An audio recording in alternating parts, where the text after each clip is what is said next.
कान्हैया रे जगजेठी, कान्हैया रे जगजेठी देई भेटी कवेळा, काय मोकली देवनी सावजानी वेढे रे.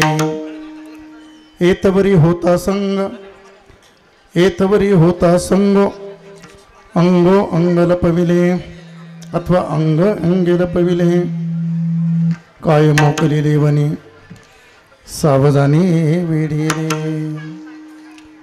तुका मने पाहिले मागे एवढ्या वेगे अंतरला, काय मोकली देवनी सावजानी वेढे रे. योऽन्त प्रविश्य मम वाचमिमां प्रसूक्तां सञ्जीवयति किल शक्तिधरस्वधाम्नाम्. अन्यांशहस्तचरणश्रवणत्वगादीन् प्राणान् नमो भगवते पुरुषाय तुभ्यं, प्राणान् नमो भगवते पुरुषाय तुभ्यं. पांडुरंगाकारो प्रथम नमः, पांडुरंग पांडुरंगाकारो प्रथम नमः, पांडुरंगाकारो प्रथम नमः, पांडुरंगाकारो प्रथम दुसरी चंदन संतांच्या, दुसरे चरण संतांच्या, त्यांच्या कृपादाने कथेचा विस्तार, त्यांच्या कृपादाने कथेचा विस्तार. दुसरे चरण संतांच्या, दुसरे चरण संतांच्या, त्यांच्या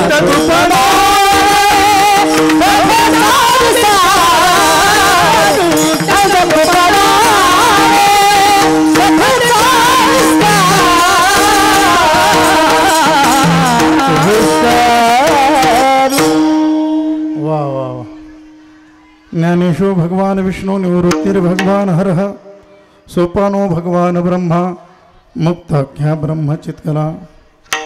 काषाय वस्त्रं करदण्डधारिणं कमण्डलूपद्मकरेण शङ्खं चक्राङ्गदा भूषितभूषणाढ्यं श्रीपादराजं शरणं प्रपद्ये. ध्यानमूलं गुरोर्मूर्तिपूजामूलं गुरोर्पदं, मन्त्रमूलं गुरोर्वाक्यं, मोक्षमूलं गुरोर्कृपा. अतुलितबलधामं हेमशैलावदेहं धनुजवनकृशानुं ज्ञानीनामग्रगण्यं सकलगुणनिधानं वानरानामधीशं रघुपतिप्रियभक्तं वातजातं नमामि. शबरीनामकुलोत्पन्नं मारुतिर्नाम यस्य पिता, माता रायर्नाम यस्य तन्नमामि किसन्गिरिं. प्रवरातटे निवासं देवगणग्रामे कर्मभूमिं, किसनगिरी बाबा प्रियशिष्यं तन्नमामि भास्कर गिरिं. सेवेलागी सेवक झालो, सेवेलागी सेवक झालो, झालो सेवेलागी सेवक झालो, झालो सेवेलागी सेवक झालो, सेवेलागी सेवक झालो, सेवेलागी सेवक झालो, सेवेलागी सेवक झालो,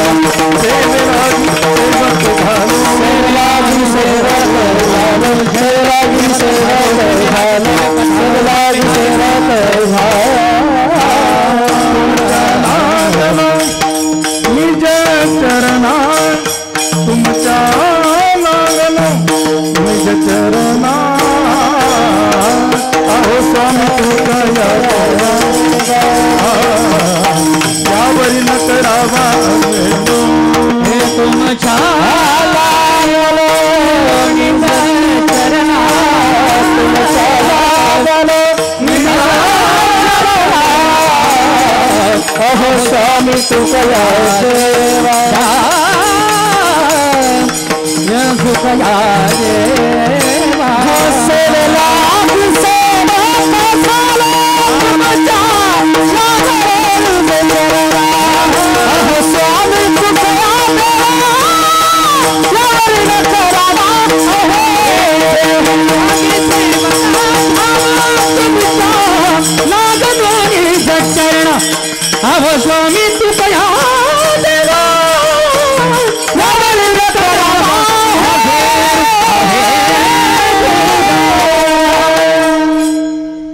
कृष्णाय वासुदेवाय देवकी नंदनाय च नंदगोपकुमाराय गोविंदाय नमो नमः।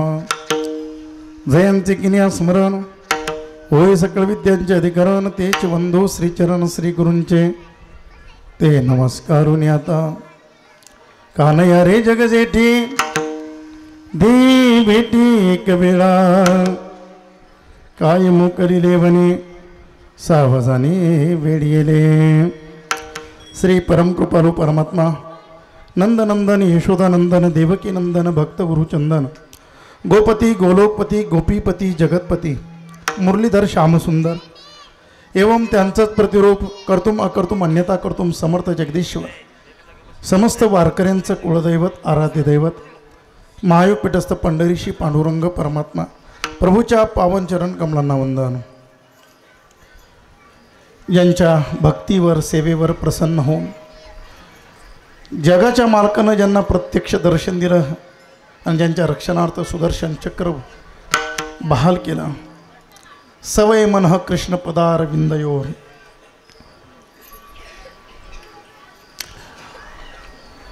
या पृथ्वीचा चक्रवर्ती राजा असताना चक्रवर्ती सम्राट असताना भगवंताची पूजा भगवंताला स्नान घालणं भगवंताकरता पुष्पहार बनवणं भगवंताचा नैवेद्य स्वतः बनवणं मंदिर स्वतः झाडणं राजा असताना भगवंताची ज्यांनी अतिशय महान अशी सेवा केली ते महाराज अंबरीश। जगाच्या मालकानं अंबरीशाकरता 10 जन्म गर्भवास सोसला। भागवतामध्ये फार सुंदर चरित्र आलेलं आहे अंबरीश राजाचं, आपण कथेमध्ये श्रवण केलंच असेल। नी एवं पूजनी झाली अशा सकल संतांच्या पवित्र चरणांना वंदन। प्रभुप्रिय मातृशक्ती एवं पितृशक्ती स्वरूपा मायबाप श्रुती सज्जन गुणीजन टाळकरी मंडळी पूजनीय महाराज मंडळी सर्वांच्या पवित्र चरणांना अभिवादन। गो मातेला वंदन भारत मातेला वंदन। विठाला विठाला विठाला विठाला विठाला विठाला। प्रस्तुत प्राप्त प्रसंगी आज कालेच्या कीर्तनरूपी सेवेकरता चिंतनासाठी घेतलेला भंग देवनिवासी जीवनमुक्त साधू जीवनमुक्तीच्या विलक्षण आनंदामध्ये नित्य रममान असणारा महात्मा वैराग्य रागरसिक सकल संतभूषण महाराष्ट्रभूषण श्रीमंत श्री तुकोबरायांचा 4 चरणांचा भक्तीच्या ज्या 5 अवस्था आहे राग विराग पूर्वराग मिलन आणि विरह या विरह अवस्थेचं वर्णन करत असताना महारास लीलेच्या प्रसंगी गोपिकांना जो भगवंताचा विरह झालेला आहे त्या विरह लीलेचं वर्णन त्या विरह अवस्थेचं वर्णन प्रस्तुत अभंगातून जगद्गुरु तुकोबरायांनी अभिव्यक्त केलेलं आहे। सेवेला प्रारंभ करण्यापूर्वी कार्यक्रमाच्या अनुषंगानं परिहार देणं क्रम प्राप्त आहे। श्री क्षेत्र संत बावी गावामध्ये ही भूमी सामान्य राहिलीच नाही ना। ज्या भूमीमध्ये एवढ्या महान महान संतांचे चरणाचे रज चरणाची माती इथं पडली 2000 साली राज्यस्तरीय वारकरी संत संमेलन या ठिकाणी ऐतिहासिक स्वरूपामध्ये पार पडलं। जगद्गुरु शंकराचार्य महाराजही त्यावेळी उपस्थित होते। महाराष्ट्रातील अधिकारी वारकरी संत मंडळी महाराज मंडळी त्या संमेलनाकरता एक ठिकाणी उपस्थित होते। भव्य दिव्य स्वरूपात ऐतिहासिक स्वरूपात 2000 साली या ठिकाणी संत संमेलन पार पडलं। ज्या साली हे संत संमेलन पार पडलं 2000 साल आणि त्या सालाचे अनेक जण या ठिकाणी साक्षीदार आहेत। बघता बघता या संमेलनाला 25 वर्ष पूर्ण झाली आणि म्हणून गावकऱ्याच्याही अंतःकरणामध्ये असा भाव निर्माण झाला, अशी संकल्पना निर्माण झाली की आपल्या या संत बावी गावामध्ये एवढं मोठं संत संमेलन पार पडलं. 25 वर्षे त्याला झाले. रौप्य महोत्सवी वर्ष आहे. आणि म्हणून हे वर्ष थोडंसं आगळं वेगळं एक भव्य दिव्य स्वरूपामध्ये संपन्न करावं आणि त्याकरता सगळ्या गावकऱ्यांनी पुढाकार घेतला. सर्वांनी सहकार्य केलं. तालुक्यातील, जिल्ह्यातील, राज्यातील नेते मंडळी देखील योगदान दिलं. आणि बघता बघता हे रौप्य महोत्सवी 25वे हे वर्ष, हे रौप्य महोत्सवी देखील वर्ष ऐतिहासिक स्वरूपामध्ये पार पडलंय. ऐतिहासिक स्वरूप का म्हणायचं आहे? मे महिन्यामध्ये आत्तापर्यंत तरी असा पाऊस कधी पडला नाही कुठं. मान्सून अगोदर केरळमध्ये दाखल होतो, पण मान्सून संतांची बावी गावामध्ये अगोदर दाखल झाला. हे त्या संत संमेलनाचंच फळ आहे. संमेलन यशस्वीरित्या पार पडलं. एवढी संतांची महान सेवा या गावाला घडली आणि त्या सेवेचं फलही चांगलं मिळालं. त्याचं साक्ष, त्याचं साक्षीदार हा वरुण राजा झाला. असं वचन आहे ना गीता मातेचं, गीता माऊलीचं, यज्ञात भवती पर्जन्य. यज्ञ जर सफल झाला तर यज्ञामध्ये पाऊस येतो. या अर्थी एवढा पाऊस पडलाय, अगदी 6 दिवस धो धो पाऊस पडला. नद्या नाली, धरणं, नद्या जवळजवळ 60-70% भरलेत. शेतामध्ये काही ठिकाणी पाणी मावना. काल आम्ही श्री क्षेत्र ब्राह्मणी गाव, मुक्ताई साहेबांचं गाव, की जिथं असा उल्लेख आहे की माऊली ज्ञानोबरायांनी अमृतानुभव ग्रंथ तिथं सांगितला. काला कीर्तन करून निघालो श्री क्षेत्र नेवासा इथून, देवगड इथून. तर इथपर्यंत येऊपर्यंत सगळ्या रस्त्यानं धो धो पाऊस पडत होता. मे महिन्यामध्ये पहिल्यांदा एवढा पाऊस पडला आहे. आणि म्हणून हा सोहळा देखील ऐतिहासिकच संपन्न झाला. आणि वैशिष्ट्य असं, वंदनीय पूजनीय आपल्या परिसराचं वारकरी भूषण असणारे तात्या महाराज, अंबरीश महाराज यांनी अशी कल्पना दिली की पाऊस पडतोय, भरपूर पाऊस पडतोय, परंतु कीर्तनाची वेळ झाली की पाऊस थांबतोय. हा चमत्कार नाही तर काय? बरं, रोजचा अनुभव आहे ना, असं एक दिवस नाही घडलं, रोजच घडलं. कीर्तनाची वेळ झाली. बरं, ती संयोजक मंडळी मगाशी कल्पना देत असताना सांगत होते की प्रत्येक महाराजांनी फोन केला. अंबरीश महाराजांचे असणारे सुपुत्र आता आपल्या परिसराचं आध्यात्मिक जे भूषण बनलेले आहे, वैभव बनलेले आहेत. नावही त्यांचं गोड आहे, माऊलीच आहे. वंदनीय भागवताचार्य ज्ञानेश्वर महाराज पाटील महाराजांनी कल्पना दिली की प्रत्येक कीर्तनकारांनी फोन केला, पाऊस एवढा चालू आहे, सेवेचं काय करायचं? पण गावकऱ्यांनी एवढं सुंदर नियोजन केलेलं आहे. किती धो धो पाऊस झाला तरी हा गोवर्धन पर्वत गावकऱ्यांनी मिळून उभा केलेला आहे.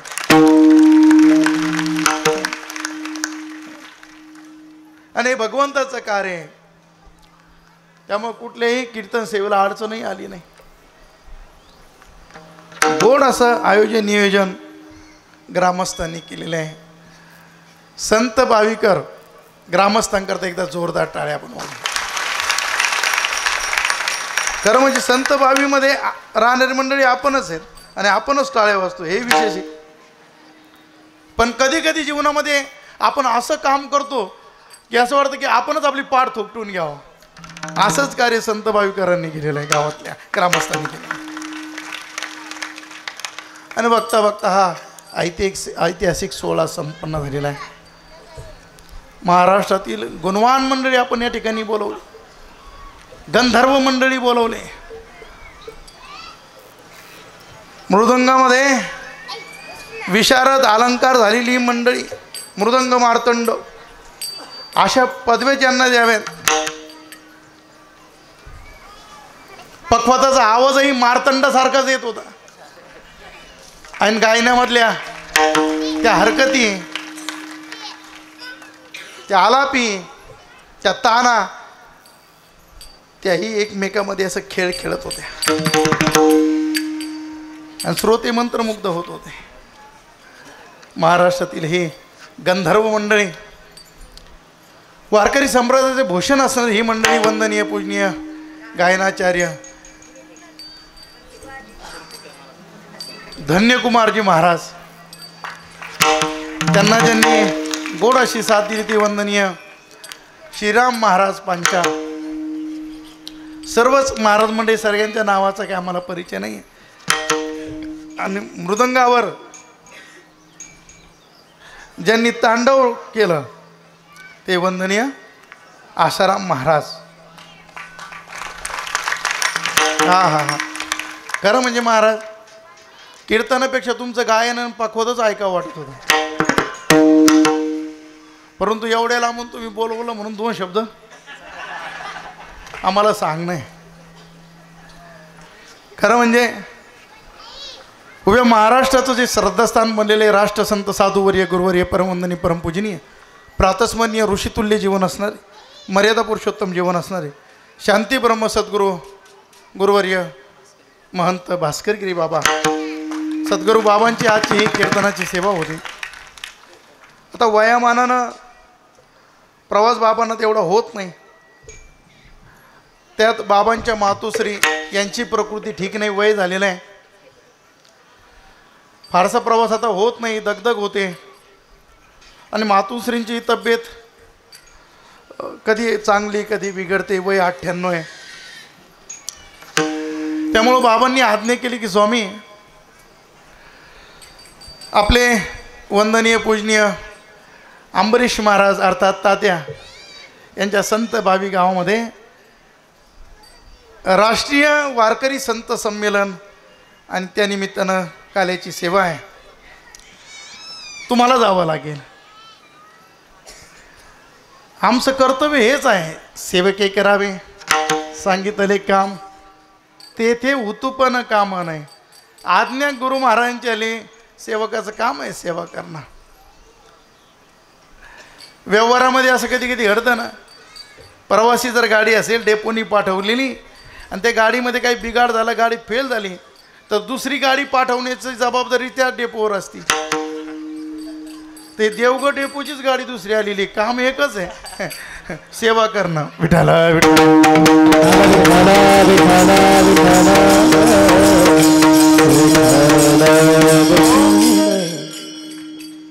सुंदर असं हे राष्ट्रीय वारकरी संत संमेलन या ठिकाणी पार पडलेलं आहे. 2000 साली जे संत संमेलन घडलं त्याचं हे रौप्य महोत्सवी वर्ष आहे. त्यानिमित्तानं कीर्तन महोत्सव आहे. महाराष्ट्रातील नामवंत कीर्तनकारांची कीर्तन या ठिकाणी भव्य दिव्य स्वरूपात संपन्न झालेली आहे. आणि या महोत्सवाच्या निमित्तानं मृत्यूला मंगल बनवणारी, पितृदोष घालवणारी, अंतःकरणामध्ये भक्ती ज्ञान वैराग्य वाढवणारी, वैष्णवांचं वास्तव अविनाशी महाधन असणारी, भगवान श्रीकृष्णांचं वाङ्मयीन स्वरूप असणारी श्रीमद भागवत कथा श्रवण करण्याचं भाग्य देखील आपल्याला प्राप्त झालं. धन्या भागवती कथा प्रेतपीडा विनाशनी सप्ताहोपि तथा धन्य कृष्णलोकफलप्रद सदा सेव्या श्रीमद् भागवती कथा यस्य श्रवणमात्रेण हरिचित्तं समाश्रयेत्. 7 दिवसामध्ये जीवाला मुक्ती प्रदान करणारा जगातला एकमेव ग्रंथ म्हणजे श्रीमद् भागवत महापुराण आहे. 7 दिवसामध्ये महाराज परीक्षिताला शाप लागला. इति लंघित मर्यादम दक्षकः सप्तमे हनी दक्षयति स्म कुलांगारम चोदितो मे तद्द्रुहम. ना 7 दिवसामध्ये मृत्यू ओढवला. शमिक पुत्र शृंगीनं शाप दिला आणि 7 दिवसामध्ये मुक्ती प्रदान करण्यासाठी वैराग्याचे मुकुटमणी असणारे दिगंबरम वक्त्र विकीर्ण केशम प्रभुपाद शुकदेवजी महाराजांनी परीक्षित महाराजाला भागवत कथा सांगितली. के तत्र भवत भगवान व्यासपुत्र यदृच्छया गामठमानो नपेक्षा अलक्ष्यलिंगो निजलापतुष्टो ऋतस्य बालै अवधूत वेश. महाराज परीक्षित शुकदेवांना म्हणतात, महाराज मृत्यू ओढवलेला आहे. जगामध्ये जीवाला सर्वात जास्त जर भय कशाचा असेल तर मृत्यूचा. मृत्यू कोणालाच नको वाटतो. एखाद्याला सहज बोलता बोलता जर म्हणलं ना जा मर तिकडं, तरी त्याला ते सहन होत नाही. काय मला मर म्हणाला, तूच मर म्हणतो. मृत्यूचं भय जीवाला भयाक्रांत करतं. आणि या मृत्यूलोकाचा नियम आहे. या मृत्यूलोकाला संसार म्हणलंय. सुरू सरती इति संसारा, सम्यक सरती इति संसारा, सम्यक चलती सरती इति संसारा. या मृत्यूलोकामध्ये ज्यानं ज्यानं जन्म घेतला त्याचा मृत्यू सुनिश्चित आहे. 7 दिवसावर मृत्यूचं भय ओढवलं परीक्षिताला. आणि महाराज परीक्षित शुकदेवांना म्हणतात, महाराज 7 दिवस हातात आहे, मुक्ती कशी होईल, माझा उद्धार कसा होईल. मी तर असं ऐकलं, हजारो वर्ष योगींद्र मुनींद्र संत संन्यासी अमलात्मा विमलात्मा अहोरात्र त्या जगाच्या मालकाच्या प्राप्तीची तपस्या करतात. त्यांच्या ध्यानालाही तो येत नाही. मुनयः पदवीम यस निसंगेन जन्मवी न मृदू यंतोपि तीव्र योग समाधीना. त्यांच्या ध्यानालाही तो जात नाही. योग्यांच्या ध्यानी ध्याताना तुळसी. तोच जगाचा मालक, तो सर्व सर्वेश्वर परमात्मा मला 7 दिवसामध्ये प्राप्त होईल, माझी मुक्ती होईल. आणि शुकदेवांनी सांगितलंय, राजन साधू पृष्ठम, तू 7 दिवसाचं बोलतोय. खटवांग राजाला फक्त 1 तास शिल्लक होता. 1 तास उरला खटवांगर आहे अशी भाग्यदशा कैसी. 7 दिवस पुष्कळ. आणि मग महान असं भागवत, ती भागवत संहिता शुकदेवजी महाराजांनी परीक्षिताला सांगितली. परीक्षिताचा 7 दिवसामध्ये उद्धार झाला. शुक सनकादी की भारीला परीक्षितला हो तिसा साता परीक्षितला हो तिसा साता सनकादी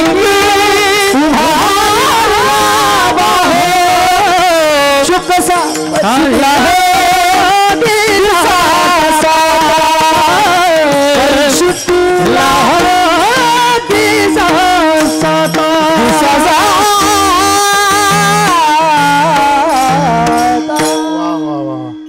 परीक्षिती लाहो दिसा साता शूक सनकाधिक उभारिले बाहो. 7 दिवसामध्ये महाराज परीक्षिताची मुक्ती झाली. श्रवणे परीक्षिती भूपती 7 दिवस मुक्ती झाली तयार. 7 दिवस मुक्ती श्रवणे परीक्षिती भूपती 7 दिवस मुक्ती झाली तयार. 7 दिवस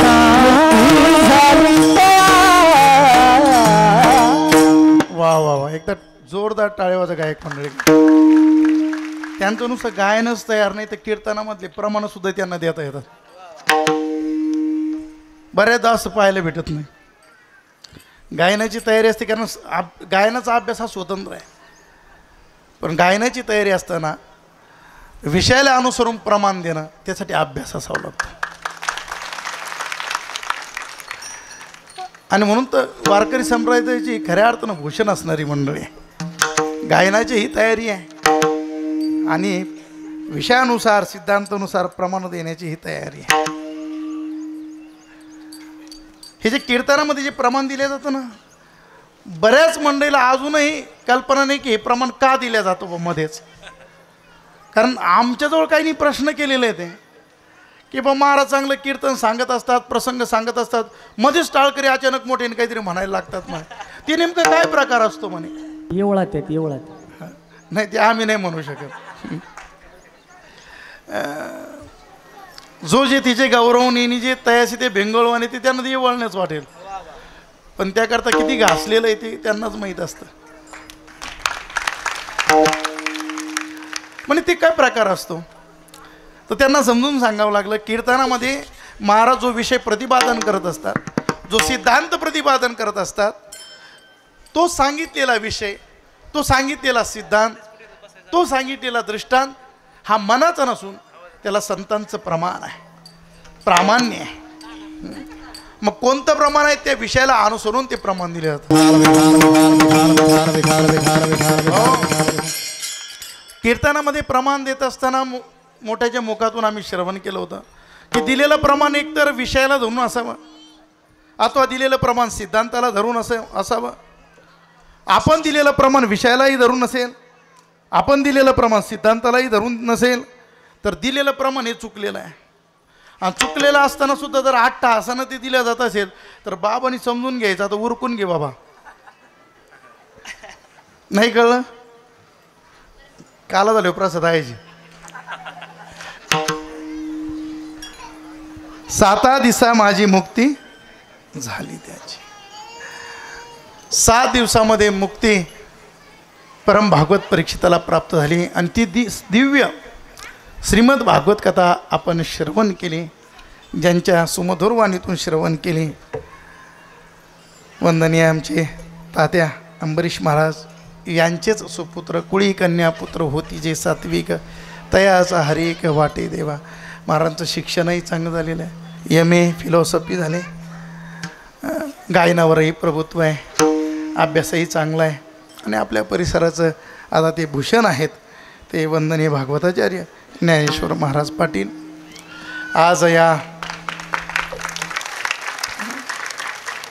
हा थोडं मनापासून वाजलेत बरं होईल मोठा, असं नाश्ता करून आल्यासारखं. हे सोपं नाही, 3 तास व्यासपीठावर बसायचं आहे, 3 तास ती सांगायचं आहे. माणसांना 2 तास कीर्तनात बसणं होत नाही बरं, रोज 3 तास बरं दिसतो बसायचं नाही, ती सांगायचं आहे, तो प्रसंग डोळ्यासमोर उभा करायचा आहे. आणि सुंदर अशी कथाही या ठिकाणी या संमेलनाच्या निमित्तानं या ठिकाणी पार पडलेली आहे. सुंदर असं आयोजन नियोजन आहे, सुंदर साऊंड सिस्टीम आहे. कारण म्हणजे सिस्टीम भरपूर झाली परंतु ऑपरेटिंगचा अभाव खूप आहे, परंतु सुंदर अशी साऊंड सिस्टीम आणि ऑपरेटिंगसुद्धा सुंदर आहे. कधी कधी ती सिस्टीमची सेटिंग, आवाजाची सेटिंग लावता लावता कीर्तन संपून जातं. ज्यावेळेला सेटिंग लागते त्यावेळेला कीर्तन संपतं, नाही तर काही 7 दिवस सप्ताह संपून जातो तरी सेटिंग लागत नाही. पण सुंदर अशी ऑपरेटिंग ज्यांची त्यांच्याकरता एकदा जोरदार टाळ्या वाजायच्या. खरं म्हणजे या संत भावी गावामध्ये जो 10-12 वर्षापासून येण्याची इच्छा होती. आमचं जे पूर्वस्थान होतं श्री क्षेत्र हनुमानगड संस्थान, श्रीरामपूर तालुका, अहिल्यानगर अर्थात अहमदनगर, त्या संस्थानावर असताना त्या गावचे असणारे आमचे हनुमानगडाचे विश्वस्त सुंदर गायन करतात. आदरणीय रवींद्र भाऊ गुजर यांची धर्मपत्नी आदरणीय वैकुंठवासी साधना ताई गुजर इथल्याच कन्या आहेत. आदरणीय सूर्यभान पाटील लोंढे यांच्या सुकन्या. आणि असाध्य आजार त्यांना जडला. आजार थोडा कठीणच आहे तो, कॅन्सर. खरं कॅन्सर या आजाराचं नाव कॅन्सर पाहिजे होतं, इंटू दी ब्रॅकेट. ज्याला झाला तो कॅन्सर. पुष्कळ प्रयत्न केले, सर्वांनी प्रयत्न केले, परंतु यश काय आलं नाही. त्यांची इच्छा होती की महाराज एकदा तरी संत भावी गावाला आम्हाला न्यायचं आहे, तिथं कीर्तन करायचं आहे. काही वर्षांपूर्वी त्यांना देवाज्ञा आली.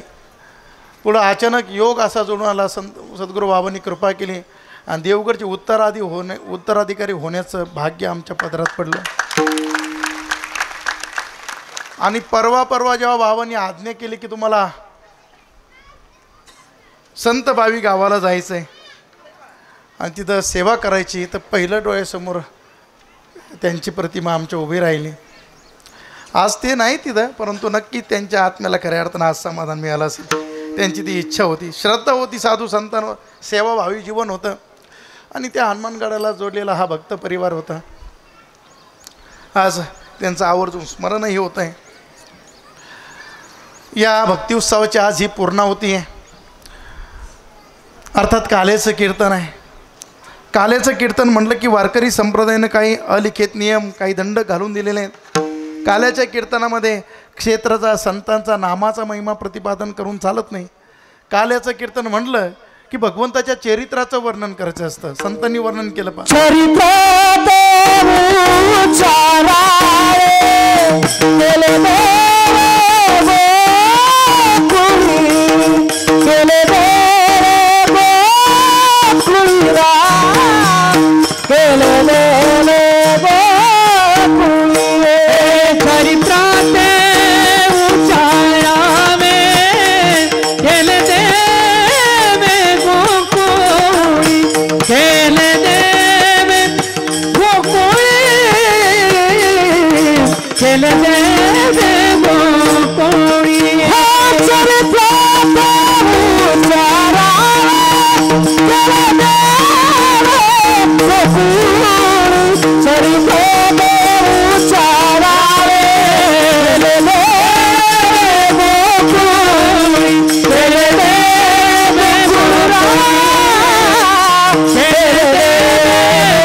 चरित्र ते उच्चारावे केले देवे गोकुळी.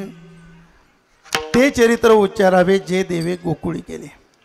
द्वापार युगाच्या अंती भगवान परमात्मा ज्यावेळेला अवतीर्ण झाल्यानंतर काही विशिष्ट ठिकाणी विशेष रूपाने वास्तव्य केलं. त्यामध्ये गोकुळ मुख्य आहे. थोडा आवाज वाढवा. त्यामध्ये गोकुळ मुख्य आहे. भगवान गोकुळात राहिले, वृंदावनामध्ये राहिले, मथुरेमध्ये राहिले, द्वारकेमध्ये राहिले, पंढरपूरमध्ये राहत आहेत. परंतु संतांनी नियम सांगितला की ते चरित्र उच्चारावे जे देवे गोकुळी केले. गोकुळात जे चरित्र केलं त्याचं वर्णन काल्याच्या कीर्तनामध्ये करायचं असतं.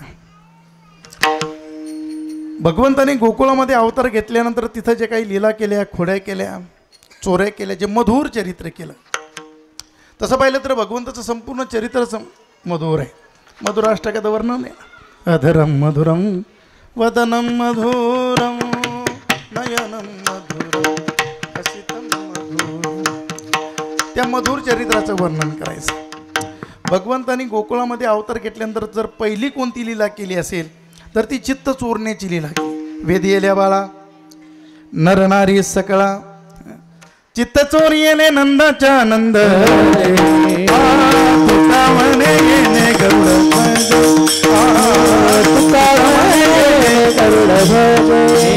चित्त चोर येणे नंदाच्या नंद तुकावणे गरुड ध्वज तुकावणे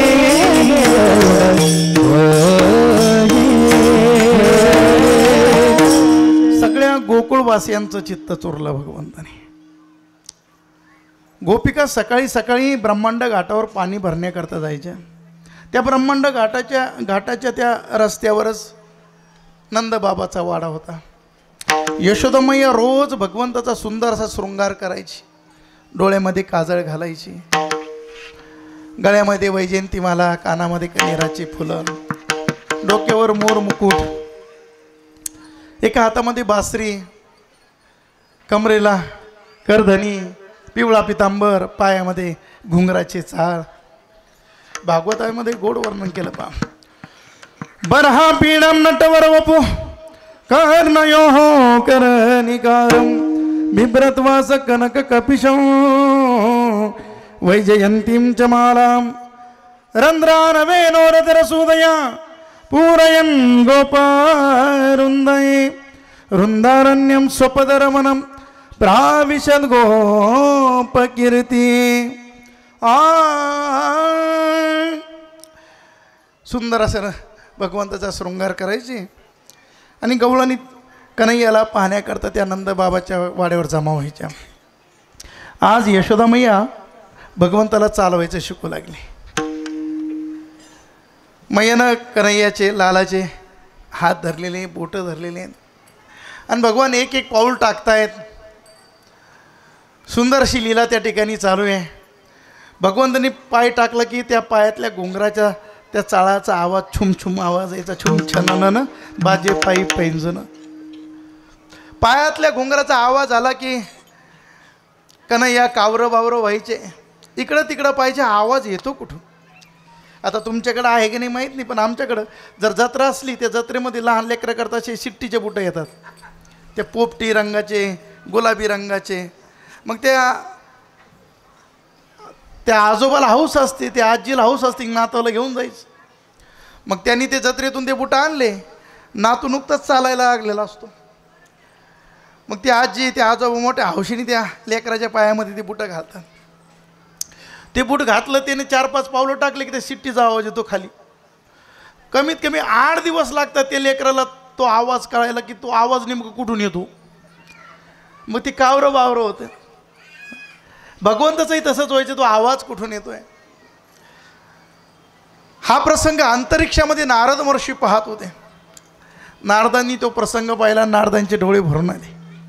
ने वा यशोदा मैया, काय भाग्य आहे तुझं.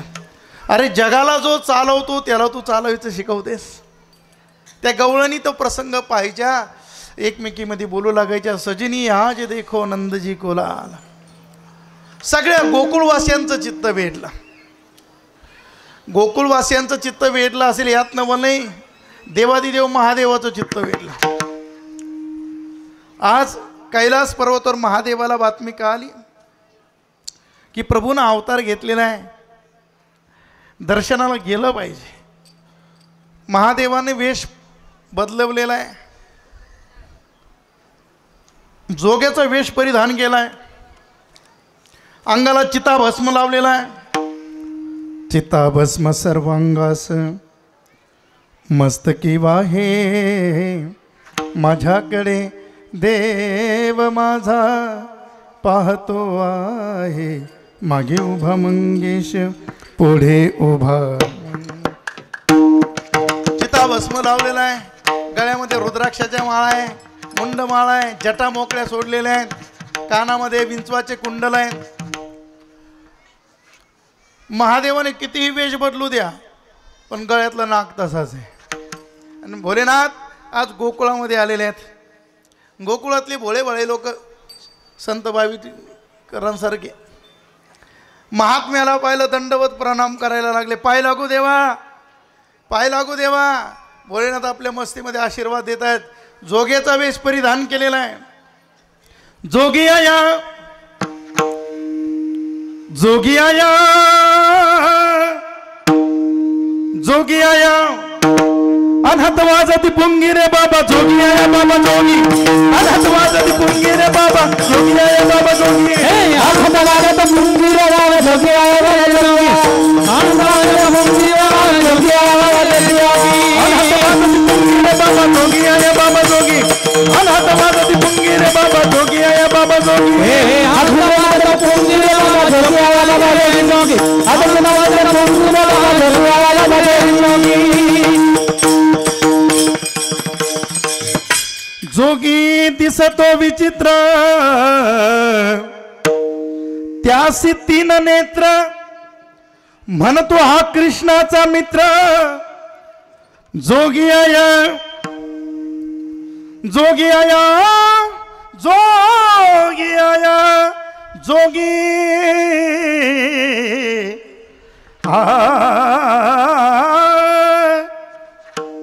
जोगी आया, जोगी आया. अनहत वाजती पुंगी रे बाबा, जोगी आया बाबा जोगी. अनहत वाजती पुंगी रे बाबा, जोगी आया बाबा. अनहत वाजती पुंगी रे बाबा, जोगी आया बाबा जोगी. अनहत वाजती पुंगी रे बाबा, जोगी आया बाबा जोगी. आलेले भोलेनाथ नंदबाबाच्या वाड्यावर. यशोदा मैयाचं सकाळी सकाळी काम चालू आहे. भोलेनाथाने आवाज दिलेला आहे, आदेश, अलख खोल दे पलक देख दुनिया की झलक बम बोले टेकड़ी वाले कैलाश के राजा चिलिम भराए ताजा तू दम लगाने आजा. हे महादेवाचे भक्त. मैयानं आवाज ऐकला. कोणतरी महात्मा आलेला दिसतोय सकाळी सकाळी. हातातलं काम टाकून दिलं आणि मैया दरवाजाकडे धावलेली आहे. दरवाजा उघडला. समोर महादेवांना पाहिलं. कोणतरी महात्मा आहे. यशोदा मैया जरा घाबरलेली आहे. मैया विचारते बाबा कहाँ से पधारे हो, कहाँ से आए हो. भोलेनाथ म्हणतात मैया कैलाश पर्वत से आया हूँ. अच्छा बाबा किस लिए आए हो. भोलेनाथ म्हणतात मैया गुरु महाराज का आदेश हुआ है और तेरे लाला का दर्शन करने के लिए आया हूँ. मैया खाली तेरे लाला का दर्शन करूँगा और वापस लौट के चला जाऊँगा. मैया तेरे लाला का दर्शन करवा दे.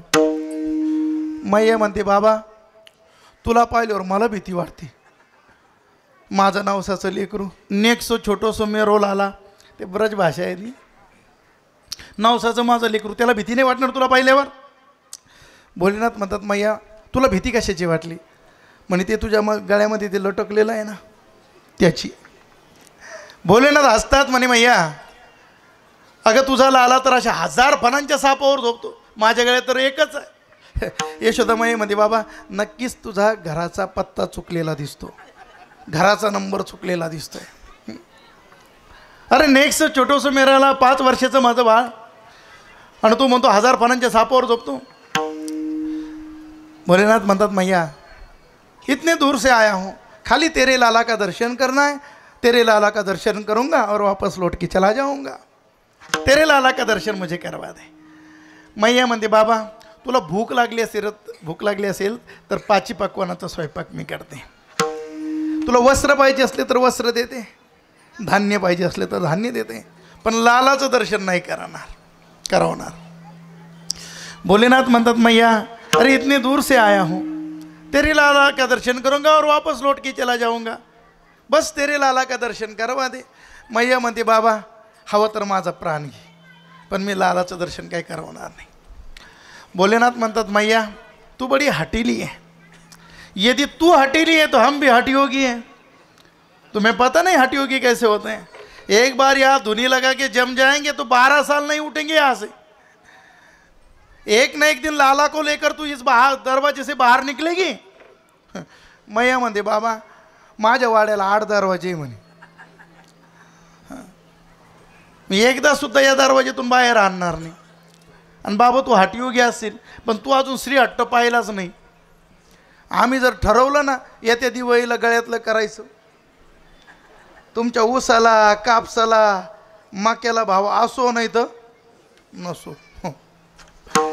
भोलेनाथ म्हणतात मैया तू बडी हटीली आहे जल्दी से दर्शन करवा दे. मैया म्हणते बाबा मी तर म्हटलंय तुला भूक लागली असती तर 5 पक्वानाचा स्वयंपाक करते धान्य देते वस्त्र देते. निराश झाले भोलेनाथ. भोलेनाथ म्हणतात मैया तो फिर मैं जा रहा हूँ. मैया म्हणते बाबा मी तर म्हणतं जेवण करून जा. म्हणजे मैयांना ही भीती वाटत असते एखादा बाबा फिरत फिरत जर दारात आला घरच्या माणसाला म्हणते लवकर त्याला 10 रुपये द्या आणि त्याला इथून जाऊ द्या. भीती वाटते काय करेल भरोसा नाही. भोलेनाथ निराश अंतकरणाने जड पावलाने डोळ्यामध्ये अश्रू आहेत. प्रभूचं दर्शन मैयानं करू दिलं नाही. निघालेले आहेत. इकडं झोळीमध्ये भगवंतांनी रडायला सुरुवात केली. मैया धावत पळत गेलेली आहे. आत्ता लालाला मी न्हाऊ धुवू घातलं. आत्ता त्याला आंघोळ घातली स्नान घातलं. आत्ता झोळीमध्ये टाकलं होतं. आत्ता हा झोपलेला होता मध्येच रडायला सुरुवात केली. मैया घाई धावलेली आहे आणि लालाला त्या झोळीतून बाहेर काढला. त्याला थापटून झोपी लावण्याचा प्रयत्न केला. जे खायला पाहिजे ते देऊन पाहिलं. रडणं काय त्याच्या थांबत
होतं बाळ, एवढं सुंदर.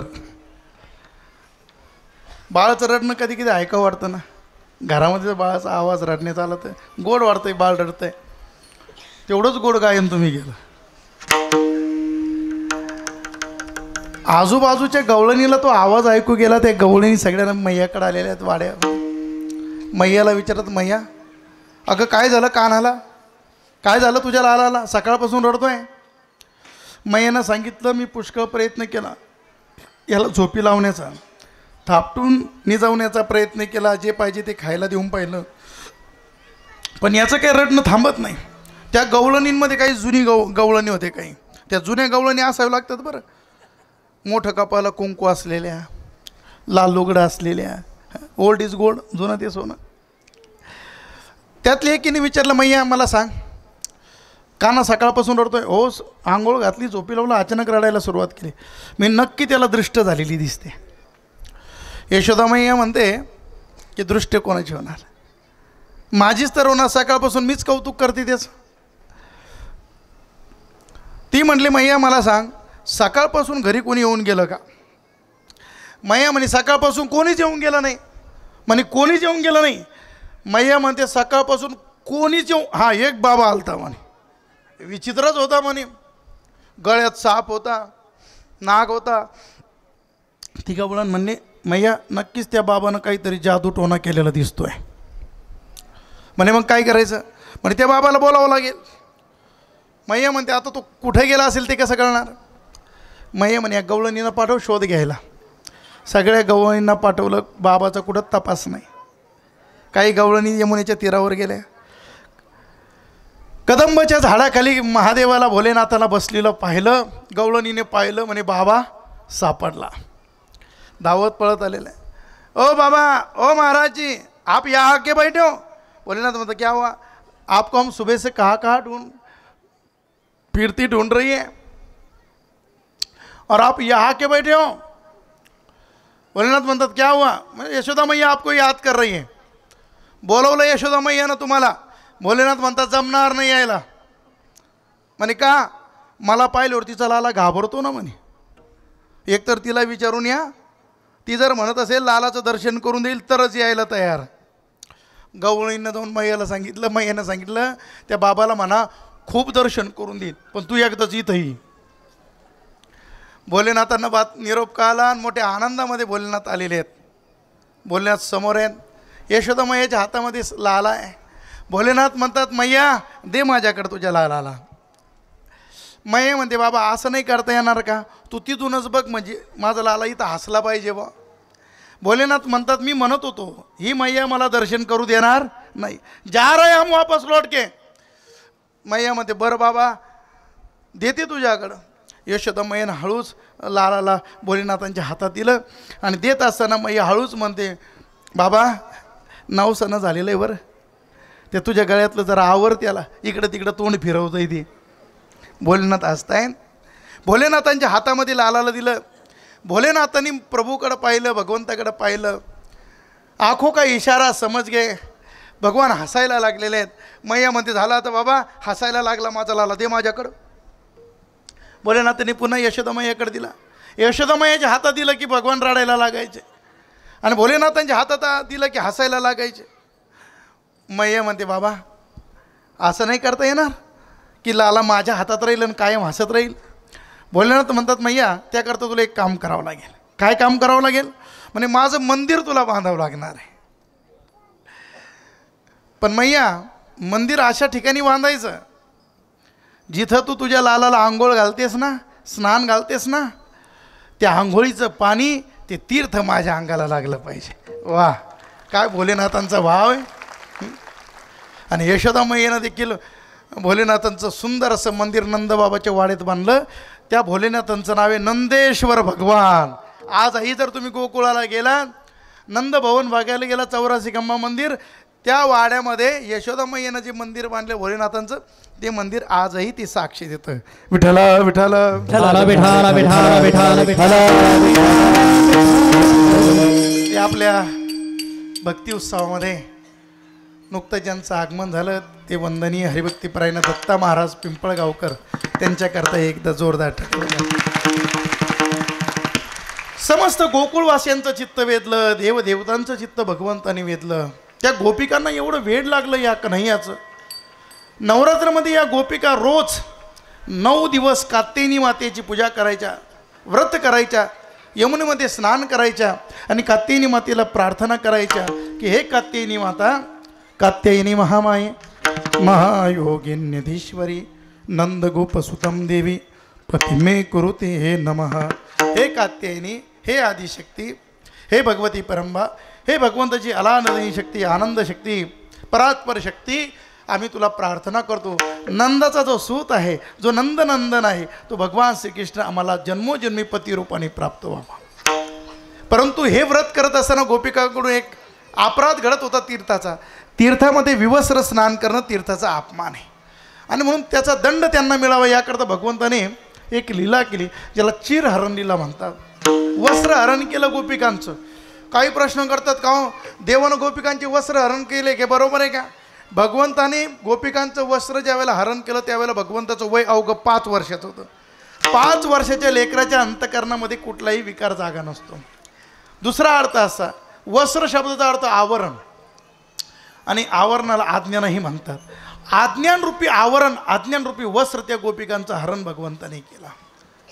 आणि ज्यावेळेला शरद पौर्णिमेच्या रात्री भगवंतांनी महारास लीलेची रचना केली आणि ही महारास लीला त्या गोपिकांना प्रदान करावी याकरता त्या शरद पौर्णिमेच्या रात्री भगवंतांनी सुंदर अशी बासरी वाजवली. भागवतात फार सुंदर वर्णन आहे त्या दशमस्कंदामध्ये, पूर्वार्धामध्ये. निशम्य गीतम तदनंग वर्धनम व्रजस श्री कृष्ण गती, निशम्य गीतम तदनंग वर्धनम व्रजस श्री कृष्ण गीत मानसा. भगवान आपी तारात्री शरदोत फुल्ल मल्लिका वीक्षरंतु मनुष्यक्रे योग माया उपास्य. भगवंताने अशी बासरी वाजवली. भागवतानुसार भगवंताने 2च वेळेला बासरी वाजवली. एक ती वेणुगीतामध्ये इति विनू रमम राजम सर्वभूत मनोहरम, सर्व प्राणी मात्रांचं चित्त वेधण्याकरता बासरी वाजवली. हा जो श्लोक आहे बरं, हा पीडम नटवरोपो, हा वेणुगीतातला श्लोक आहे. वृंदावनम सखी भो वितनोति कीर्तिम यद्देवकी सुतपदांबुज लब्ध रक्षी गोविंद वेणु मनु मत्तु मयूर नित्यम प्रेक्षादिशां प्रदन्य समस्त सत्वम, वेणुगीतातले हे श्लोक आहे.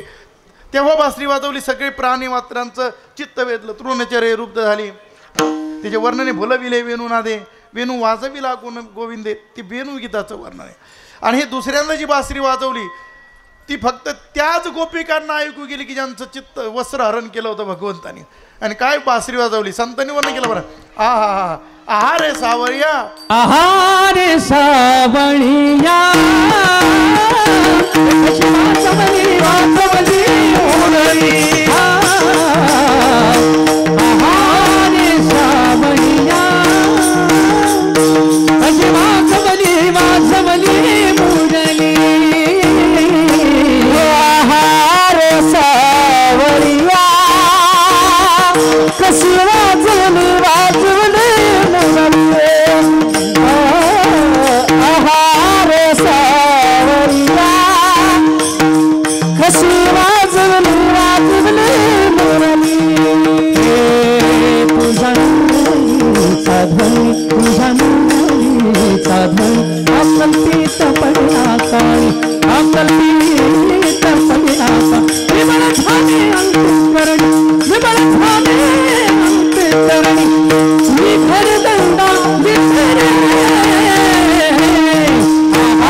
प्रभूने एवढी सुंदर बासरी वाजवली, ती मुरली वाजवली, तो पावा वाजवला. कीर्तनामध्ये ज्यावेळेला महाराज तोंडाने वाजवतात इतकं गोड वाजतंय, तर प्रभूने ज्यावेळेला वाजवलं असेल त्यावेळेला किती सुंदर वाजवत. ती बासरी त्या गोपिकांच्या कानावर पडली. कोणत्या गोपिकांच्या? की ज्यांचं वस्त्र हरण केलं. सगळ्या गोपिकांना ऐकून गेली नाही ती. ज्यांचं चित्त भगवंताने हरण केलं होतं त्यांनाच ऐकू गेलं. त्यांना 7 दिवस सप्ताह ऐकू गेला. बाकीचे म्हणे काल्याच्या दिवशी जाऊ.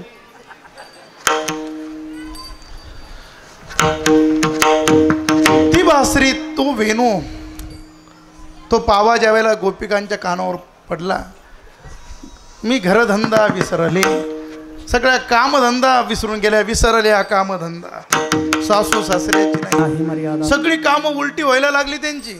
गाईची वासरे म्हशीला सोडली, म्हशीची वासरे गाईला सोडली. कोणी बैलाची धार काढायला गेलं. कपाळी काजळ, डोळ्यात कुंकू, हळदीने मळवट भरविले. काजळ कुठं लावित असते? कपाळाला. उलटी कामं व्हायला लागले. कपाळी काजळ, डोळ्यात कुंकू, हळदी ते मळवट भरिले. कानात बुगडी, डोहीवर लोगडी, दंडात पैंजन. हरी तुझ्या मुरलीच्या पायी रे मन मोहिले, रे मन मोहिले. दीवानी बनी मैं दीवानी बनी, दीवानी बनी मैं दीवानी बनी, दीवानी बनी मैं दीवानी बनी, दीवानी बनी मैं दीवानी बनी. कायचा बछड़ा भैंस को छोड़ा, गाय का बछड़ा भैंस को छोड़ा, गाय का बछड़ा भैंस को छोड़ा, गाय का बछड़ा भैंस को छोड़ा. बैल की धार निचाड़ो गए, बैल की धार निचाड़ो गए. दीवानी बनी मैं दीवानी बनी, मैं दीवानी बनी मैं दीवानी बनी, मैं दीवानी बनी मैं दीवानी बनी, मैं दीवानी बनी मैं दीवानी बनी. वा वा वा. त्या सगळ्या गोपिका कन्हैयाला भेटण्याकरता त्या वनामध्ये आलेल्या आहेत. भगवंतांनी गोपिकांना नाना प्रकारचे प्रश्न केलेले आहेत. आता वेळ कमी असल्यामुळं सगळं चिंतन होऊ शकत नाही. भगवान गोपिकांना म्हणतात, या मध्यरात्रीला या घनदाट वनामध्ये तुम्ही संसार सोडून आलात, पतीबरोबर भांडणं करून आलात का काय? भगवान म्हणतात, हे व्रजवामावो, हे गोपिकांनो, आपला पती कसाही असला, काळा असला, गोरा असला, धनवान असला, निर्धन असला, दरिद्री असला, लुळा असला, पांगळा असला, तरी पतिव्रता माऊली करता तो पती परमेश्वर आहे. त्यामध्ये त्याच्या सेवेमध्ये तिचं पातिव्रत्य धर्माचं रक्षण होत असतं. गोपिका म्हणतात, आम्ही पतीबरोबर भांडणं करून नाही आलो. मग हा पौर्णिमेचा चंद्रमा पाहायला आलात? गोपिका म्हणतात, हा चंद्रमा आम्ही प्रतिवर्षी पाहतो. मग कशा करता आलात? भगवंताला गोपिकाच्या अंतकरणातला भाव वधवून घ्यायचा होता. गोपिकांनी सांगितलं, हे कन्हैया, हे केशव, संत्यज्य सर्व विषयांतव पादमूलम, आम्ही सर्व विषयाचा त्याग करून, प्रपंचाचा त्याग करून तुझ्या चरण कमलाच्या प्राप्ती करता आलो. आम्ही सर्वस्वाचा त्याग केला तुझ्या चरणाच्या प्राप्ती करता. पतिसुतान्वय भ्रातृबांधवान अतिविलंघ्यते त्यच्युतागता गतिविधस्तवोत गीतमो. गोपी गीतातला हा श्लोक आहे. गोपिका म्हणतात, का नाही आम्हाला रासलीलेचा आनंद दे. महारासलीला, रास शब्दाचा अर्थ होतो नृत्य, डान्स. त्या गुजरात प्रांतामध्ये एक प्रकार त्या नृत्यामध्ये असतो, त्याला गरबा म्हणतात. त्या गोपिका अशा कमलाकार गोल उभा राहिलेल्या आहेत, भगवान मध्ये उभे राहिलेत. गोपिकांना असं वाटत होतं की भगवंतांनी आमच्याबरोबर कन्हैयाने माझ्याबरोबर नृत्य करावं. भगवंतांनी अशी लीला केली की प्रत्येक गोपिकाला असं वाटायचं कन्हैया आमच्याबरोबरच आहे. गोपिका म्हणायच्या, कन्हैया डोक्यावर हात ठेव, भगवान डोक्यावर हात ठेवायचे. गोपिका म्हणायच्या, कन्हैया कमरेवर हात दे, भगवान कमरेवर हात द्यायचे. गोपिकांच्या अंतःकरणामध्ये अहंकार निर्माण झाला. भक्ताला झालेला अहंकार देवाला सहन होत नाही. की जगाला जो नाचवतो त्याला आम्ही नाचवतोय.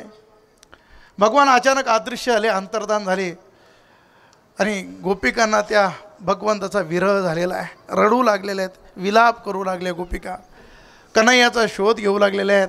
त्या झाडांना विचारू लागले, हे वृक्षांनो, हे विरीनो, तुमच्या फांद्याचे दोन्ही हात करा आणि आम्हाला सांगा आमचा कन्हैया कुठं गेला ते. हे चंद्रमा, तू आज 64 कलांनी पूर्ण असतो, सगळ्या जगाला पाहतो, सांग आमचा कन्हैया कुठे गेला ते. आणि कन्हैयाचा धावा त्या गोपिकांनी चालू केलेला. हे कान्हैया, हो कान्हैया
वारकरी संप्रदायाचं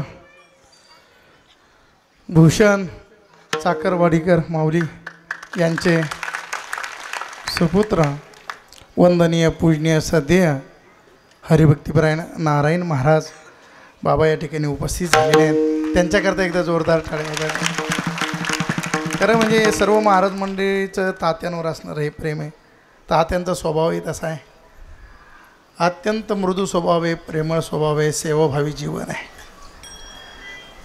तात्यांच्या विद्यार्थ्यांनी आमचा नगर जिल्हा एकदा गाजवला. माग देवगडला विद्यार्थी घेऊन आले, गावागावामध्ये चर्चा होते आपल्या विद्यार्थ्यांची. त्या साली नाही, महाराष्ट्र तर गाजवलाच तिकडं, पण आमच्या भागामधले आमचं सांगतो महाराष्ट्रात ते महाराष्ट्रामध्ये तर नाव आहेच, पण आम्ही थोडं आमच्या जिल्ह्यापुरतं बोलतोय. सध्या असा भाग नाही जिथं इथले विद्यार्थी नाही. गावागावामध्ये चर्चा होते की कुठले विद्यार्थी आहे, काय सुंदर पावल्या खेळतायत. आणि बाबांचं तर नितांत प्रेम या विद्यार्थ्यांवर, तात्यांवर. कालही ज्यावेळेस आम्ही आलो की तात्यांचे डोळे भरून आले आणि तुम्ही प्रथमच आमच्या गावामध्ये येत आहेत, देवगडची उत्तर सेवेकरी. परंतु आम्हाला काही सेवा करायला संधी मिळाली नाही. पाऊस असा चालू आहे. म्हटलं बाकी सेवा तरी काय करायची, सेवकाचं काम सेवा करणं, आमचंही सेवाच करणं, सेवा करण्याकरताच आम्ही आलेलो आहे. आणि खरं म्हणजे बाबांची आज्ञा आहे, तुमचं दर्शन होतं आहे, या गावामध्ये येणं होतं आहे, हेच आमचं भाग्य आहे. बाकीची तर अपेक्षा काही नाही आहे. सद्गुरू देवगडच्या बाबांचं नितांत प्रेम तात्यांवर आहे. सुरुवातीचा काळ तात्यांचा श्रीक्षेत्र देवगड या ठिकाणीच गेलेला आहे. आमची चर्चा झाली की इथंही जे काही निर्णय घेतले जातात संस्थेमध्ये, श्रीकृष्ण वारकरी संस्था बाबांच्याच आज्ञेनं घेतले जातात. कोणतंही कार्य करायचं असलं तर बाबांना सांगूनच केलं जातं. आणि म्हणून रोज ही वेगवेगळी ही अधिकारी संत मंडळी वारकरी संप्रदायातली आपल्या भक्ती उत्सवामध्ये येत आहेत, आशीर्वाद देऊन जात आहेत, भेट देत आहेत. त्या पाठीमागे तात्यांवर त्यांचं असणारं प्रेम. सकाळीच आज आपले वारकरी भूषण असणारे हरिभक्तीपरायण जयवंत महाराज बोधले मानकोबाजी बाबांचा आशीर्वाद घेऊन सकाळी ते इथं आले, सकाळी भेट देऊन गेलेले आहेत. दत्ता महाराजही पिंपळगावकर हा उपस्थित आहे, नारायण महाराज आहे. आता महाराजांच्या नावाचा आम्हाला सगळ्यांचा काही परिचय नाही आहे. हां, वंदनीय आबा महाराज कोले तेही उपस्थित आहे. गोपिका कन्हैयाचा शोध घेऊ लागलेले आहेत. विरह झालेला आहे गोपिकांचा. कान्हैया रे जगजेठी दे भेटी एक वेळा. जगद्गुरु तुकोबराय या अभंगामध्ये कन्हैया नाही म्हणत, कान्हैया म्हटलेलं आहे. कान्हैया बरेचदा भजनी मंडळ ही गवळण म्हणताना कन्हैया म्हणून म्हणतात. कन्हैया रे, कन्हैया रे, कन्हैया रे जगजेठी दे भेटी, दे भेटी, दे भेटी, दे भेटी, दे भेटी एक वेळा. कन्हैया शब्द नाही, कान्हैया आहे. कान्हैया रे, कान्हैया का म्हटलं बरं? गोपिकांचा असा भाव होता, भगवंताला यशोदामय्या कान्हैयामधून लाड हाका मारायची. आणि यशोदामय्या दयाळू आहे. आपण कान्हैया म्हटल्यानंतर कन्हैयाच्याही मनामध्ये तो दयाभाव उत्पन्न होईल आणि लवकर आपल्याला दर्शन देईल. आणि म्हणून कान्हैया रे जगजेठी, हे जगाच्या पालन करत्या, हे जगाच्या रक्षण करत्या, हे जगाला सुख प्रदान करत्या, देई भेटी एक वेळा, एकदा तरी आम्हाला दर्शन दे. वृक्षांना विचारतायत, वेलींना विचारतायत, शोध घेत आहेत त्या वनामध्ये. अचानक तुळशीचं झाड दिसलेलं आहे, छोटंसं रोप दिसलेलं आहे. त्या गोपिका त्या तुळशीच्या झाडाला, रोपाला विचारू लागले. पहा, त्या म्हणतात एक कच्ची तुलसी कल्याणी गोविंद चरणप्रिय. हे गोविंदाच्या चरणप्रिय तुलसी, तू तरी सांग आमचा कन्हैया कुठे गेला ते. अचानक वारेची झुळूक आली आणि तुळशीचं झाड असं हलू लागला. त्यातले काही गोपिका म्हणतात ती कशी सांगाल आपल्याला, ती आपली सवत आहे ना म्हणे, तिला काय गोड वाटतं का हे सगळं, आपल्याबरोबर कन्हैया राहतो, खेळतोय. गोपिकांनी धावा चालू केलेला आहे, कन्हैयाला प्रार्थना करतायत. कन्हैया, अरे या वनामध्ये तू आम्हाला असंच सोडलंस, असंच मोकललंस. तुला माहिती आहे या वनामध्ये देखील चोर राहतात. भागवतामध्ये पंचम स्कंदामध्ये 2 अध्याय आलेले भवाटवीचे. भव माने संसार, आठवी माने जंगल. संसार एक जंगल आहे. या संसाररूपी जंगलामध्ये काही चोर राहतात. विकारांना चोराची उपमा दिलेली आहे. काम, क्रोध, मच, मत्सर, दंभ, अहंकार हे जीवाला लुटण्याकरता आतुर आहे. हे विषय तरी कैसे माऊली म्हणतात, रोहिणीचे जळ जैसे का स्वप्नीच्या आभासे भद्र जाती. दोरे विन बांधिती, आगे विन जाळविती, जळी विन बुडविती, न बोलती कवळती प्राणी आणते. आणि म्हणून या वनामध्ये तू आम्हाला असंच मोकलस कन्हैया. काय मोकलीले वनी, काय मोकलीले वनी, काय मोकलीले वनी, काय मोकलीले वनी, काय मोकलीले वनी.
चालीमध्येच अभंगाचा भाव.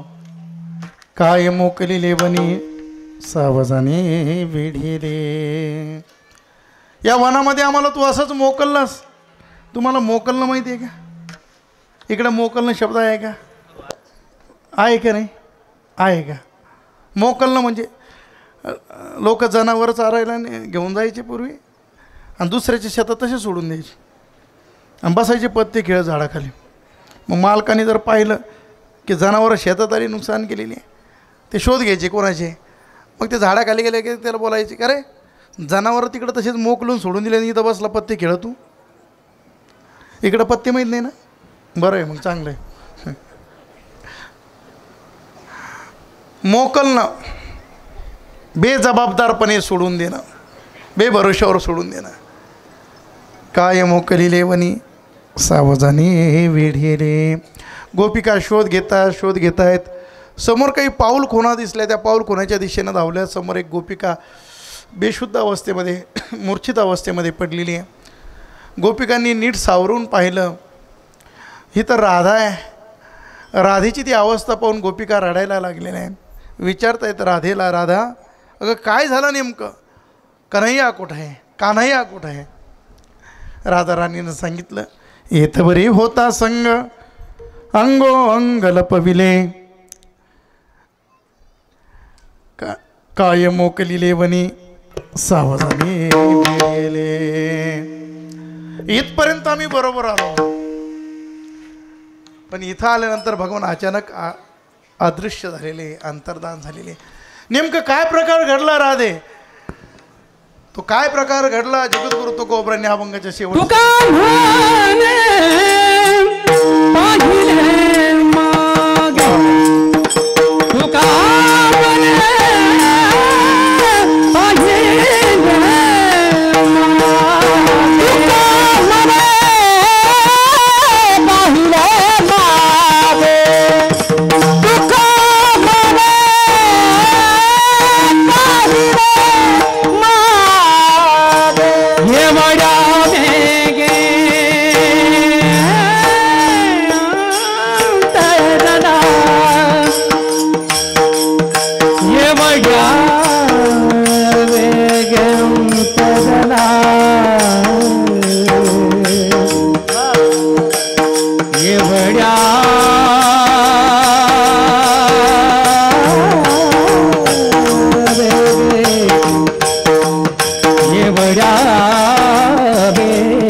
तुकोबराय म्हणतात तुका म्हणे पाहिले मागे एवढ्या वेगे अंतराला. गोपिका राधेला विचारतात, राधाराणीनं घडलेला प्रकार सांगितला. इथपर्यंत आम्ही बरोबर आलो, चालून चालून मी थकले, मला चालता येईना. कन्हैयानं विचारलं, राधे चालता येत नाही, मी उचलून घेतो. आणि म्हणून कन्हैया मागं सरकले. मी मागं फिरून पाहिलं तर भगवान तिथूनही अंतर्धान झाले. तुका म्हणे पाहिले मागे एवढ्या वेगे अंतराला. गोपिका विचारतात आता काय करायचं, राधाराणीला विचारतात. राधाराणी म्हणते आता आपण समस्त गोपिका यमुनेच्या तीरावर जाऊ, शेवटची प्रार्थना करू. जर प्रभूनं दर्शन दिलं, कन्हैयानं दर्शन दिलं तर ठीक आहे, नाही तर समस्त गोपिका या यमुना डोहामध्ये आपण आपला प्राण समर्पित करू. गोपिका यमुनेच्या तीरावर आल्या आणि सुंदर असं गीत गायलेलं आहे, प्रार्थना केली, त्याला गोपी गीत म्हणतात. जे तिथे जन्मना व्रज श्रेयत इंदिरा शश्वत हे. आणि भगवंतानी देखील ती प्रार्थना ऐकून तासा मावीर भूचवरी स्मयमान मुखांबुज पितांबर धरस सगवी साक्षान मनमथ मनमथ मनमथ गतीने पितांबर परिधान करून हातामध्ये धारण करून भगवान गोपिकांना दर्शन देतात. अशा वेगवेगळ्या लीला भगवंतांनी त्या गोकुळामध्ये केल्या. कधी लीला केल्या, कधी खोड्या केल्या, कधी चोऱ्या केल्या. निळोबराय सुंदर वर्णन करतात. पहा, निळोबराय म्हणतात काय काय केलं नाही देवानं गोकुळामध्ये. गिरी गोवर्धन येणे उचलीला, गिरी गोवर्धन येणे उचलीला, हरिया महासर्पना धुरिया लीला, जळंत बनवाव मुखे चित्राशीला, जळंत बनवाव मुखे चित्राशीला, गिरिता आगातून तिरोली साठीला गो, आईच्या गवळणीच्या बोलती परस्परी, आईच्या गवळणीच्या बोलती परस्परी,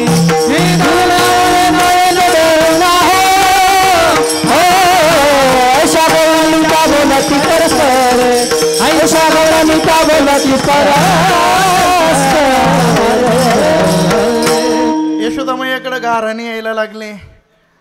यशोदामय्यानं कृष्णाला बोलवून घेतलं, कृष्णा उद्या कार्तिक शुद्ध अष्टमी गोपाष्टमी आणि उद्यापासून उद्या जाई राणा सवे घेऊन गोदना. त्या खोऱ्या त्या चोऱ्या गवळणीचे गाराने वैतागून गेली मैया. आणि घरातही अनुभव आला आणि हा निर्णय घेतला की याला शाळेत पाठवलं पाहिजे. भगवंतालाही तेच लागत होतं. गोमातेचं रक्षण करण्याकरताच भगवंताने हा अवतार घेतलेला होता. भगवंताने कार्तिक शुद्ध अष्टमीच्या दिवशी गोपांना त्या बाल सवंगड्याला हाका मारलेले, ए पेंद्या वरद्या उकड्या मधुमंग सीतामा बोबड्या लंगड्या वाकड्या, अरे तुम्ही गाया घेऊन सारे गोपाळ रानात या. सगळे गोपाळ आपापल्या गाया घेऊन आलेले आहेत. 12:30 वाजल्यामुळं गाया लवकर चारायला सोडून दिल्या आणि वेगवेगळे खेळ गोपाळ त्या वाळवंटामध्ये खेळू लागले. विट्टी दांडू चेंडू लगोरी नाना परी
खेळ खेळणारे बी असे असले की खेळ खेळायला बी आनंद येतो. म्हणजे 12:30 वाजले तरी कळत नाही. मग काय विशेष आहे या लिहिल्याचं. किती सुंदर खेळ भगवंतांनी खेळे. विट्टी, दांडू, चेंडू, लगोरी. माहिती आहे आता विट्टी दिसाना आणि दांडू दिसाना. आता एकच खेळ आहे. या खेळाने वेळ करून टाकलं. बरं काय विशेष आहे बा. हे खेळ कीर्तनामध्ये तोंडाने खेळताना इतका आनंद येतो तर प्रत्यक्षात किती आनंद येत असेल. बरं हा खेळ जगाचा मालक खेळला. ज्याच्या प्राप्तीकरता योगी योग जपी जप तपी तप करतात. माऊली ज्ञानेश्वरीमध्ये म्हणतात एरवी आ योगी वेदार्थाची नाकडे जिथं ध्यानाची डोळी पावते ना येतं वेदमुखे झाले मनपवन पांगुळले रात्रीविना मावळले रविशेषी. तो सर्वेश्वर परमात्मा हा खेळ खेळतो. एवढे खेळ खेळल्यावर गोपाळांनाही भूक लागली. भगवान म्हणतात गोपाळ भगवंताकडे येतात. म्हणतात कृष्णा खांदी बहार पोटी भूक काय खेळायचे सुख. भगवान म्हणतात वेळ झाली का. म्हणे वेळ झाली ना. झाली आता वेळ म्हणते अनाशी. गोपाळ आपापले शिदोरे घेऊन येतात. खडकी जोडी येल्या मोठा आजीचा हा काला गोमटा खडकावर बसतात. सगळ्या शिदोरे एकत्र करतात. तो काला केला जातो. एकमेकाच्या मुखामध्ये घास भरवतात. एकमेका देवमुखी सुखे घालू उंबरी. भागवत म्हणजे पूज्यपाद वैराग्याचे मुकुट म्हणे असणारे शुकदेवजी महाराज या कालेचं वर्णन करतात. बिभरत वेणुम जठरवटाय सुवेत्रेचे कक्षे वामे पानो मशरूम कोलन तत्फला निंगुलेशु तिष्ठन मध्ये सुपरिसुरदो हास्य निर्म विस्मय स्वर्गे लोके मिच्छति पूजे एक योग बाल केली. गोपाल कृष्ण भगवान की जय. ज्ञानेश्वर माऊली धनराज माऊली तुकाराम ज्ञानेश्वर माऊली माऊली ज्ञानेश्वर माऊली धनराज माऊली ज्ञानेश्वर माऊली महाराज ज्ञानेश्वर माऊली धनराज विठ्ठल जय जय विठ्ठल जय विठ्ठल जय जय विठ्ठल विठ्ठल जय जय विठ्ठल कुंडली कबरदे हर विठ्ठल. संतभावी श्री क्षेत्र संतभावी गावामध्ये 2000 साली जे राष्ट्रीय वारकरी संत संमेलन पार पडलं. त्या संमेलनाला 25 वर्षे पूर्ण झाली. रौप्य महोत्सवी हे वर्ष ऐतिहासिक स्वरूपामध्ये सर्व संत मंडळीच्या समस्त ग्रामस्थ मंडळी संत भाविकांच्या सहकार्यानं आणि आपल्या गावाचं भूषण असणारे आध्यात्मिक भूषण असणारे खऱ्या अर्थानं महाराष्ट्रातले वारकरी भूषण असणारे हरिभक्तीपरायण वंदनीय पूजनीय अंबरीशी महाराज यांच्या सुयोग्य मार्गदर्शनाखाली ऐतिहासिक हा सोहळा संपन्न झाला. आणि या सोहळ्याचे पूर्णवती काल्याचं कीर्तन अनेक संत मंडळी अनेक विविध पक्षातील नेते मंडळी या ठिकाणी येऊन गेली. अनेकांनी आपापल्या परीने सहकार्य केलेलेच आहे. सर्वांना मनापासून धन्यवाद. आणि सेवेला या ठिकाणी पूर्ण विराम यानंतर